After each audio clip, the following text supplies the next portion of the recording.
Hi,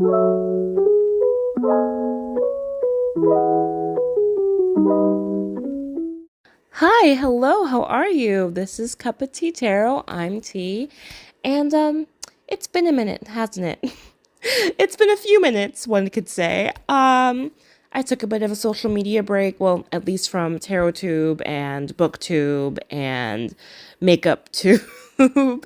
Basically anything that could influence my shopping habits because I was trying to save up for a trip last month and I got it. So now I'm back. And I've caught up on everything that has happened on TarotTube in the past 2 months, including some really, really interesting tags, including this one that I'm going to be doing today called hashtag Tarot to the Extreme. It was started by Marlena Teresa, and this is just a really, really fun tag that kind of explores the sharp dualities that we see in tarot decks. So, without further ado, we're going to go ahead and get right into it. So the first prompt is your most minimalist deck versus your most maximalist deck. So my most minimalist deck by far is the Moon Void Tarot. So this was kind of a no-brainer because I don't really have many minimalist decks in my collection. Minimalist decks aren't really my thing. I don't know. I just can't connect to... Well, I can't say that because I have this one, but I can't really, for the most part, connect to a deck that has very limited imagery. But this one, I don't know what it is about it. This deck feels like getting advice from a friend. I almost put it in my most comforting deck prompt, but I couldn't think. I didn't have any other minimalist deck, so I had to go with this one for this. Everything is sliding. So yeah, as you can see, I mean, like, even for the Emperor card, it's just a throne, a crown, a scepter, and a robe. Look at this King of Swords. Like, the court cards especially are very minimal. You know, otherwise, I wouldn't really be into, but it's something about this deck that just makes me not really care that there isn't much going on. And even in the colors, it's black and white. And usually I'm very into very colorful, very vibrant decks. But there's something... Oh, it's just really special. Look at this Queen of Swords.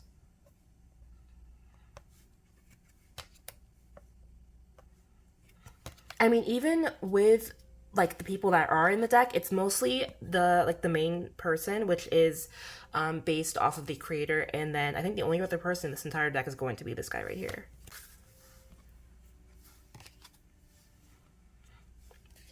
And that's it. Most of the cards don't really have people in them.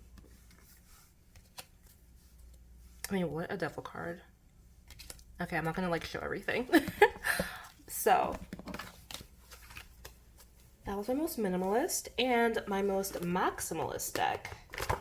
This was tough because I actually have a lot of maximalist decks, but like the main one that I was gonna use, I decided to use for a different prompt. So my most maximalist is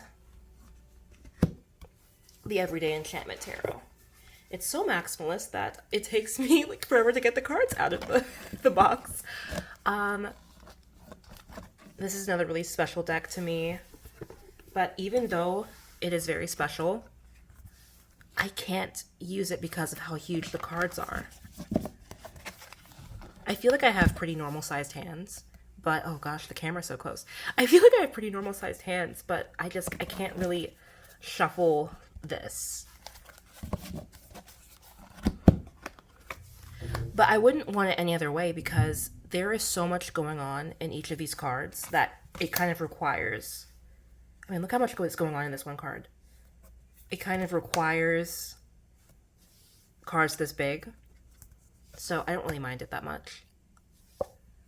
But because of that, I can't use it as often as I would like. And that's why, for the most part, it's still kind of in order. I at least keep all the suits together. Well, not really. As you can see, but I pretty much just use this to look at the art, because I love the art. And I got this pretty early into my tarot journey. I think I got it probably like 2 months after I started learning. So this has been really helpful to me. But I mean, you can just see that there is just so much going on in the background. Every single time I look at these cards, I notice something different. I love the star card. And you always have like these little, hold on, let me see if I can find a better card that shows it. You always have these little like creatures in each card. So yes, that is my most maximalist deck. I've seen people like do a side-by-side comparison. So let me see if I can do that. Yeah. These could not be more different, which is kind of the point.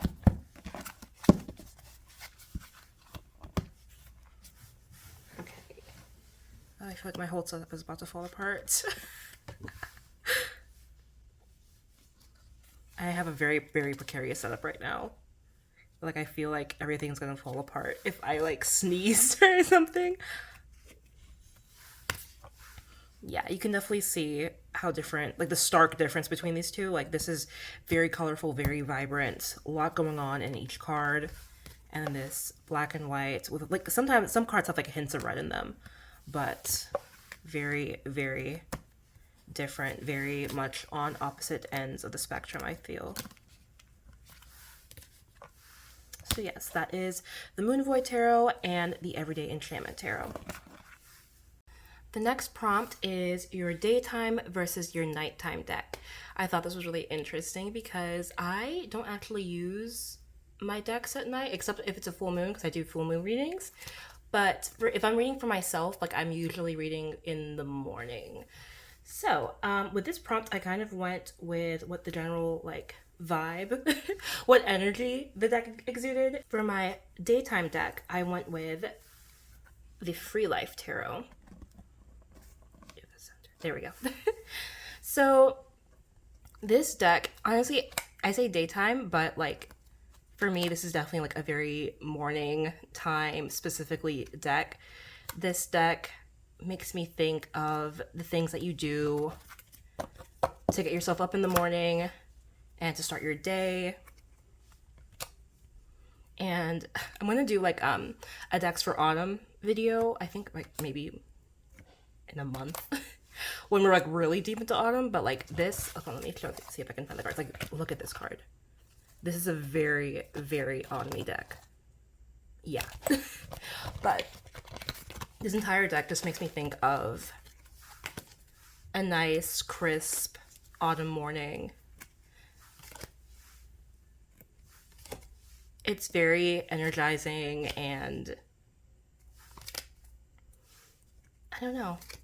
It just feels very, like, even the more dark cards still feel kind of, like, energizing. I don't really know how to describe it. So, yes, that is the Free Life Tarot for my daytime deck. And for my nighttime deck, I went with the Lost Hollow Tarot. Another very autumny, if that's even a word, autumny, very autumn-esque deck. It's very slidey, so it's probably gonna fall. So if I did like exclusively use a deck at night, it would be this one. I mean, it's very dark. It's very deep and intense. It just feels like, this deck feels like walking through a forest at night and you just happen upon like a group of witches doing what they do in the woods. I love this card. This is probably one of my favorite cards in this deck. She just looks so sarcastic to me.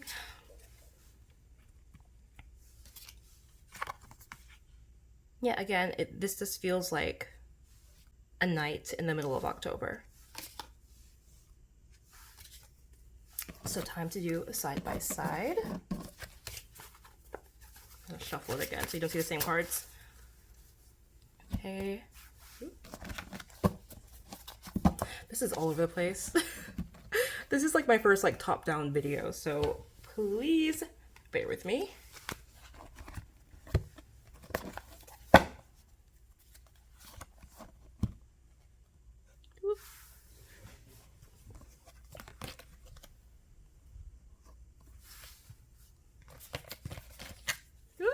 Goodness. Cards are going everywhere. I'm gonna have to resort these.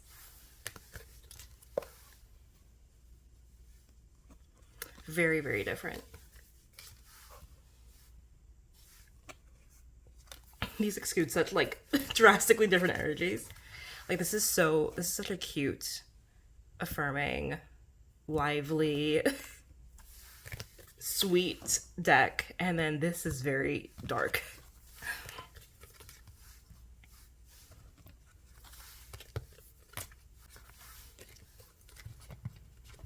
All right. So that was the Free Life Tarot for my daytime deck and the Lost Hollow Tarot for my nighttime deck. Next category is your best shuffle versus your worst shuffle, and for this, I chose the Sobolo Tarot for my best shuffle. So this is a Lo Scarabeo deck, and I think Lo Scarabeo has some of the best card stock in like the mass market game, because the cards, they're thinner than standard size. Let me see if I can pull out a comparison card real quick.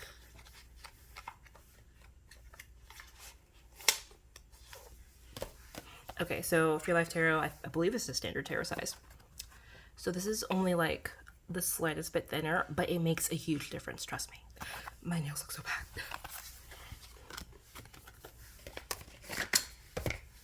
And the cards, they feel good. They feel, I don't really know how to describe card stock, but they just feel nice, okay? They feel nice. And I am an overhand shuffler. I just can't riffle shuffle. It's physically impossible for me. I've tried a bajillion, gajillion, bazillion times, and it's just not possible for me. So I am an overhand girl, and this is like the perfect deck to do that with. And the perfect size, and I don't know. I almost went with a Llewellyn deck, which was going to be the Mermaid Tarot, but the size just kind of like put this over the edge for me. So that is my best shuffle. And my worst shuffle. This one kind of disappoints me because it's the thing is, it's not really the shuffle. It's okay. I'll just show you. It is the Tarot of Mystical Moments. Now, the problem with this for me isn't necessarily that like the cardstock is too thick, because it's not. It's honestly, the cardstock itself is fine, but I can't shuffle it because, and it's not even that big. It's the glitter. It's the glitter on the edges. I know that sounds silly, but it really is the glitter, because like you can't really see it on the camera, but I cannot stand glitter on cards. I can't stand it because I have really sensitive skin. So the second that my skin gets in contact with glitter, it's like it just instantly becomes irritated. So I don't shuffle this, because if I do, I'm gonna get a huge rash on my hands, and it's happened before. I usually get them like right here somehow, even though like I'm always touching with my fingers. I don't know, but anyway, I usually get like a huge rash on the back of my hands. So that's like the sole reason. Like the cardstock is fine. I mean, it's a little big, but it's whatever. But yeah, I'm not really gonna do a side by side. I mean, maybe I should just anyway. We might as well. We're here. We're doing this.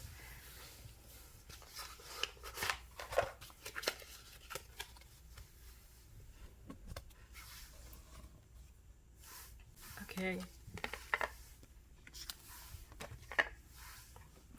I just love shuffling this for fun. Like, I will just take it out just to shuffle absent-mindedly. This is another autumnal, I think that's the word, if I can pronounce that correctly. It's very autumn-esque deck for me. Whereas Tarot of Mystical Moments kind of feels more spring. So yeah, that is the Sobolo Tarot for my best shuffle and the Tarot of Mystical Moments for my worst shuffle. The next prompt is your most confronting versus your most comforting deck. So for this one, my most confronting deck, and this is kind of like confronting in a bit of a disappointing way, because I feel like I expected to just get on with this deck immediately, and I'm just not. And I don't want to force it either, but I feel like I kind of have to, and that is the Telezma Tarot. Okay. So this also could have been a worse shuffle because the cards are huge, they're thick, they're stiff. Yeah. They have really like hard gold edging. They're not super glittery, but they're a little bit glittery. And I think the reason, there's multiple reasons that this is very confronting to me. First of all, it's confronting because it's it's also a lot going on. This could have also been a maximalist deck. There's a lot going on, but I don't necessarily understand what's going on. Like, I don't really understand how it connects to the card. Like, okay, the way I see this deck is that it depicts, like, the vibe, the essence of the card, but not necessarily what the card means, if that makes sense. And another thing, and the reason I'm staying on this specific card is that, like, there's a lot of nudity in it, and that's kind of one of my deal breakers. I don't really like decks with a lot of nudity, and why did you get this deck then? It's like 75% nudity. But I just really, I don't really know why I got it. I mean, it's beautiful. It's gorgeous. And like cards like this kind of make sense to me. I think, I'm sorry about the talking in the background. And this kind of makes sense to me. Like this card specifically makes sense to me. I love the cup suit in this deck, by the way. But there are some that are just, like, what's going on here? I mean, I kind of get this, but that's pretty much why I find myself saying every single time. It's like, oh, I kind of get this. Like, I can see how this makes sense, but...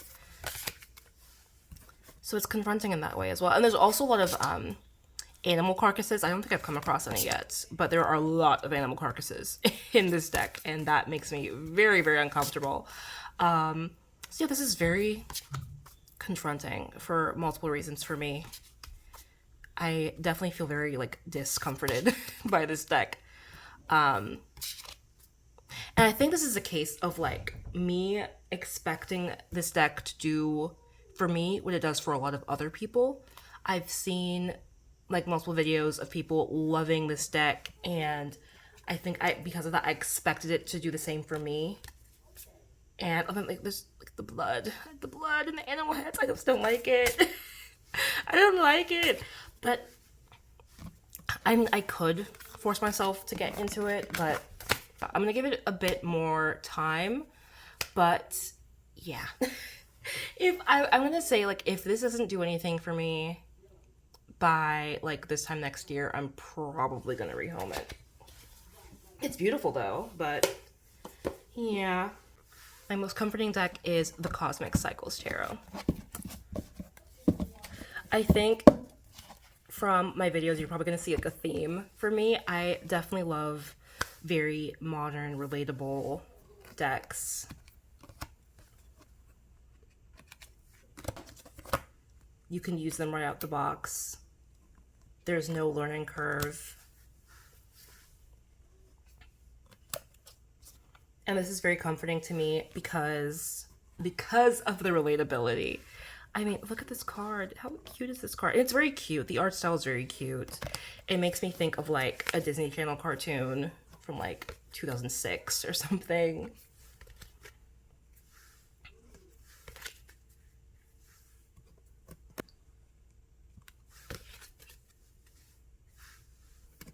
And everyone in it just feels very familiar.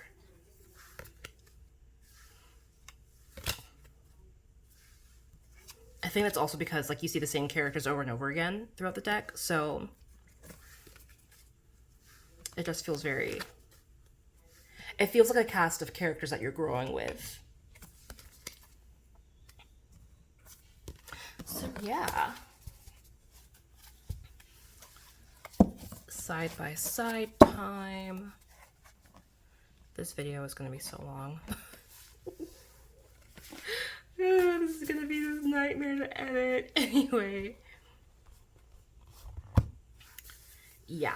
Very, very, very different. I don't even think I need to say that. It's just, yeah. Okay, the cardstock on this isn't very good either. So that's interesting. But even though they're definitely opposites on comfort level, they both kind of have cardstock that I'm not the biggest fan of. Oh my goodness.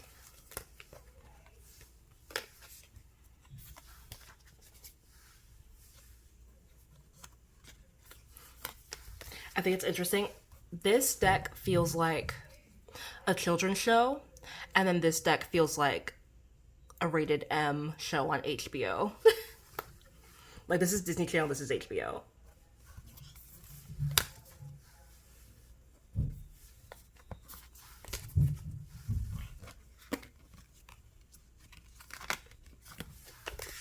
All right, so that is the Telezma Tarot for my most confronting deck and the Cosmic Cycles Tarot for my most comforting deck. The next prompt is a deck that you use every day versus a deck that you use every so often. So for my everyday deck, I went with the Modern Love Tarot. Sorry, I have like a tower of decks next to me right now that is going to fall apart any minute. Oh my goodness. Okay. So this is my everyday deck because even though it is the Modern Love Tarot, I mean, most of the images in this deck aren't actually like tailored towards romantic situations. Like, even though it's supposed to be, most of them feel very, I don't know, neutral, standard. This deck, like, no matter what mood I'm in, it's able to meet me where I'm at. It doesn't sugarcoat anything, but it's also not super doom and gloom.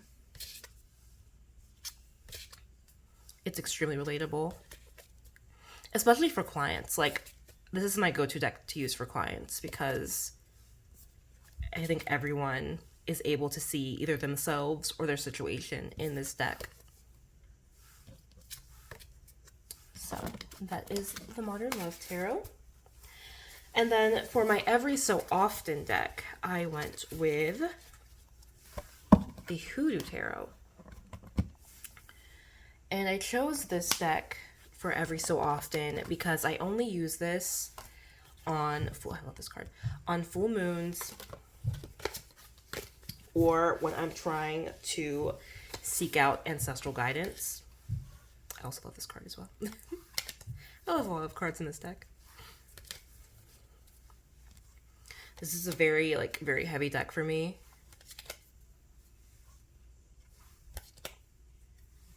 And I get very, very powerful, very emotional readings from it. So it's just something that I can't just use willy-nilly. Like, I feel like I need to have, like an important reason to use this deck.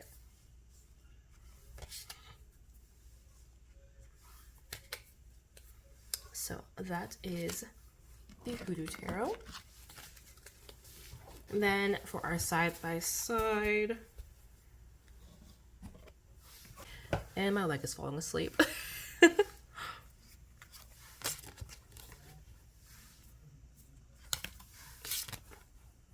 I mean, that is a very intense card.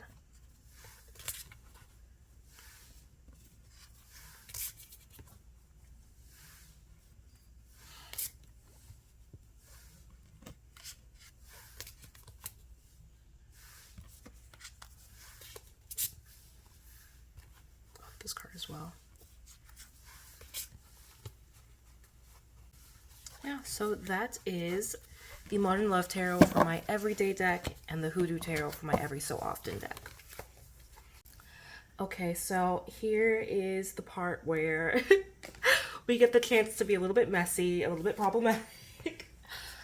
So this prompt is an overrated deck versus an underrated deck. So, for me, an overrated deck is just going to be a deck that I just don't really get. I don't really see what everyone else seems to see, but everyone else kind of loves it. Because other than that, it's like, I don't know. If people love a deck, it's for a reason, and that doesn't make the deck bad just because I personally don't like it. It just means that I personally don't like it. So, or not even necessarily don't like it, it's just that I don't love it as much as other people do. So for my overrated deck, I have to go with the Sasuraibito Tarot. I don't know. This deck is very, I think a good word for it is visceral. And there's also kind of like a primal nature to it. So I don't know if it's just that like I'm not into that or what, but I just don't gel with this. Like when I first got it, I couldn't even like get through a reading without just feeling wrong. Like I felt wrong reading with this. The images don't do anything for me.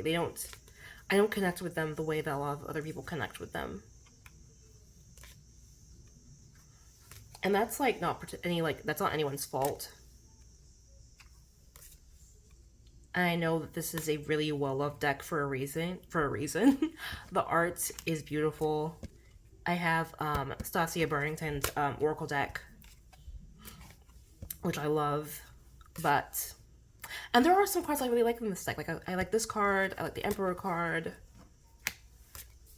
I like the Death card. I love this card. Oh my gosh, I love this card so much. So it's not even, I don't know. I just keep saying I don't know because it's literally how I feel about it. Like, it's just meh. It's just a meh deck for me. So that is my overrated deck. And my underrated deck is... Why didn't I take the cards out before I started filming? Anyway, my underrated deck is the Bright Future Tarot. I don't see anyone... Okay, that's a lie. That's a lie. I don't see a lot of people talking about this deck on here. I don't know why. It is so gorgeous to me. It has some of my favorite cards ever. Everything clicks. Everything gives what it's supposed to, if that even makes sense.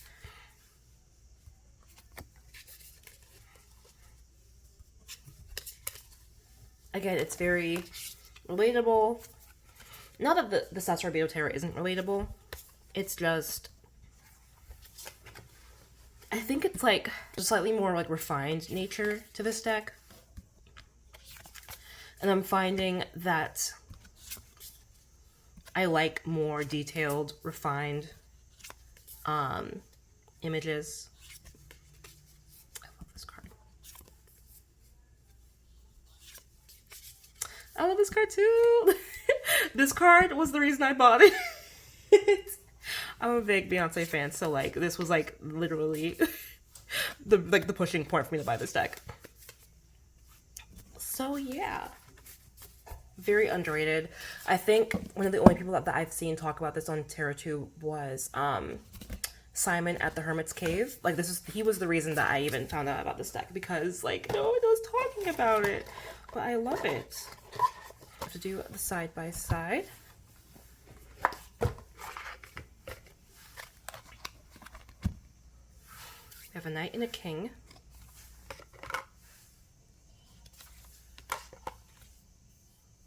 I'm so bad at doing these flip throughs. Like, why am I so bad at this? Everything just keeps falling over.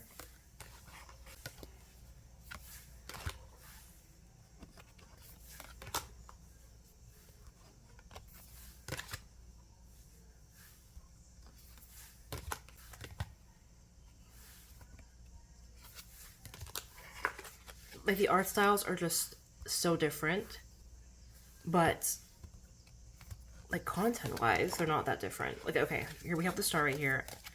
Like, I just need to see. Oh wow, this star is very similar to the Hanged Man in this deck. If I can find it real quick, hold on.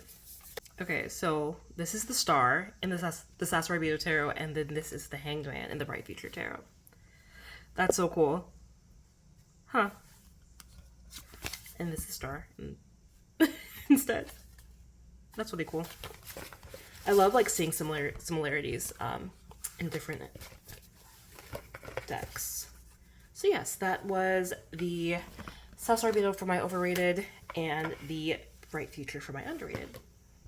So for our final category, we have a deck that you use for light work versus a deck that you use for shadow work.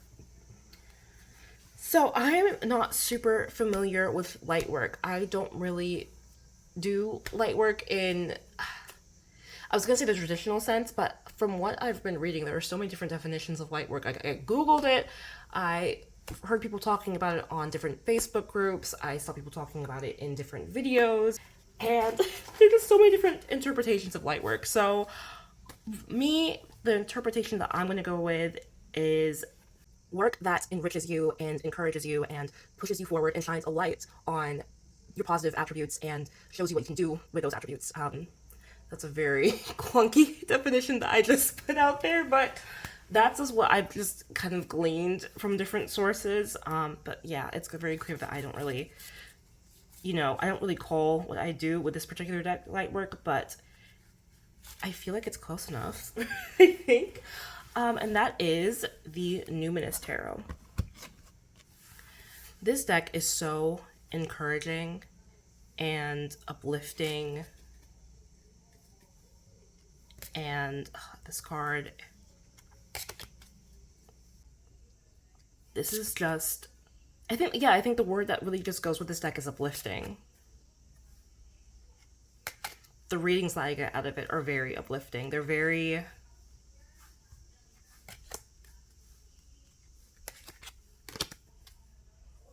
oh, this Sun card. Like, even the more, like, darker negative cards, like, they're still so full of light and positivity. This deck just has like such a positive spirit. Also love this card. So that is the Numinous Tarot. And then for my shadow work deck. So this might be a bit of a strange choice, but for me, this deck, like, as soon as I got it, it was just, this is going to be a very intense shadow work deck, and that is the Slow Tarot. Are we in frame? I think we're in frame. We're in frame! This deck, I always call this the Frederick Douglass card. This deck is very rich, not just like color-wise and artistically, but like emotionally. This deck holds up a mirror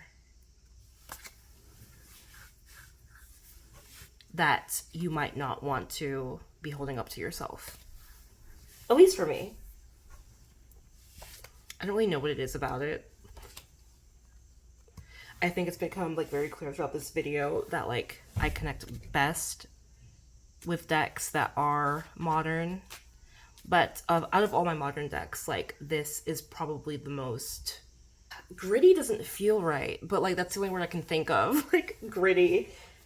I mean, like, look at this Empress card, for example. Like, she doesn't look happy. She looks kind of miserable, honestly. And why is she out in the forest naked by herself? Like, but this card puts the Empress into such a different perspective for me. And there are multiple cards in this deck that put things in a different perspective for me, while still being very modern. Oh, okay. Yeah, this card. This card definitely is one of the reasons that this is a shadow deck for me. This card is controversial for a reason. I don't like it either, and I'm trying to work with it. I mean, I can tell you, like, I could talk for like a while about why this card bothers me, but I'm trying to work with it. I'm trying to see, like, the power in this instead of seeing it as, I don't know, insulting.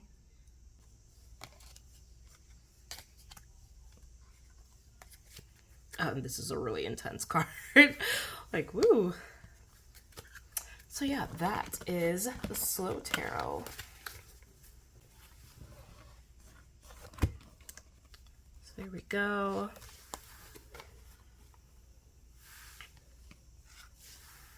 I can't really see how this looks in the viewfinder. But for some reason, like, these don't look super bad together. I feel like this is one of my favorite cards in this deck. This deck feels like a magical world to me. Well, this is like the gritty, dark reality.